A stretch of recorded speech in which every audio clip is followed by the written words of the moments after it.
in leadership roles or within the organization should look at when building psychologically safe environments? So firstly, thank you for that, Dr. C. Psychological safety is not a soft landing, all right? Psychological safety is something that we need to continue reinforcing.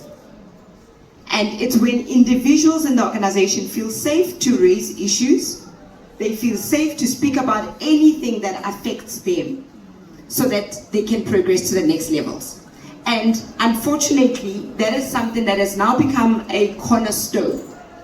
And as females, I strongly also believe that we are naturally empathetic. So it makes it easy when a person speaks to you as a woman that you feel the feels.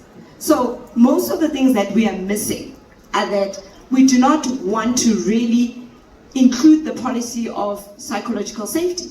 I like that Dr. C, you mentioned that we need to change, we need to evolve, but what are the gaps, or what are the repercussions of not having, or your team believing that it's not safe to engage with you as the leader?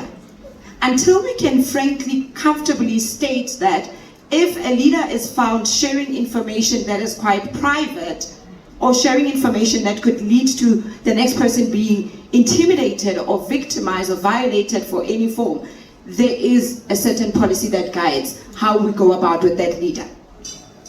I've often seen this in my corporate career. There are certain things that we don't want to speak about, purely because people do not want to be called out. People do not want to be singled out.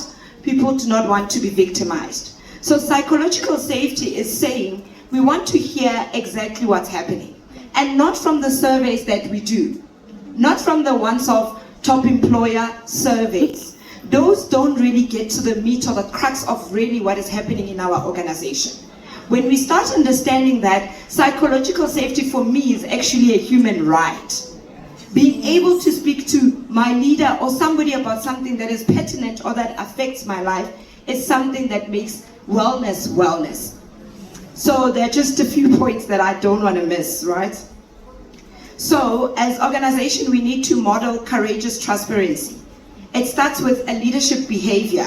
When leaders demonstrate humility, admit mistakes, invite dissenting views, they signal that the truth matters and that integrity can stay in our rooms.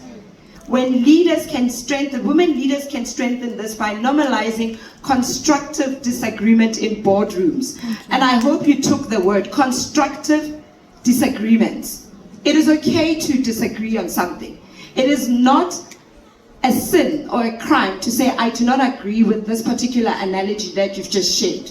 It is something that we need to start exercising. The reason why we forge diversity forward, it's because you do not want like-minded people.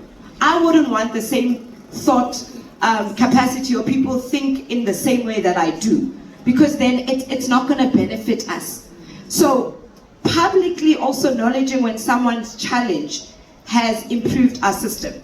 Some people raise stuff. It's okay to say that since this person raised this particular challenge with this particular person, we have taken the chance and we've taken it upon ourselves to address it. The second one is design systems that will protect the voice. This is more AI, right? Where all these things can still remain confidential, but people can still share. I've often seen when we do surveys in my previous organization, it was centered around whether you think leadership is bad, and it's a yes or no on a scale of that. Sometimes a person doesn't want to say on a scale of 1 to 3. Sometimes I want to say, at the beginning of the year, I actually felt that my leader was against me. But as things are now, it was just we were not understanding each other. Have systems that can still record those aha moments that things have changed. When he started, he was not the greatest, but let me tell you of who he is now. He's the best, or she's the best. And then lastly, we need to disrupt toxic power dynamics. In many organizations, silence is mistaken for alignment, but in reality, silence signals fear. If your people are not talking to you, I'm not clamping for you, because it means your people are scared. If your people are not addressing issues that are very close to their hearts, then it means they are scared. So the best thing that we need to do, we need to start challenging the norms of intimidation, rewarding collaboration and ethical leadership, and then also setting clear consequences for toxic behaviors regardless for rank.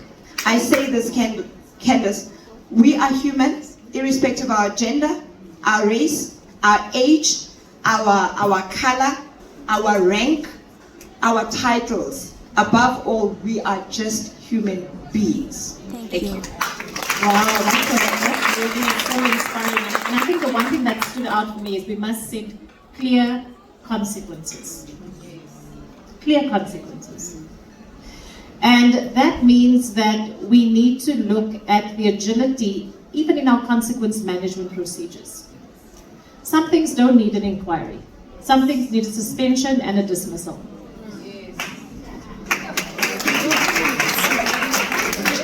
And again, those procedures sits with us, not the executive committees, but our organized labor partners, the people within the organization.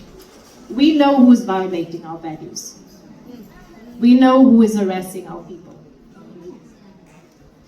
And when I get all these escalations, one here, one there, etc., the question is, how many people had to turn away and say, it's not happening to me, they have to deal with this, right? When are we going to start giving impetus to dealing with the consequences we need to create this agile organization?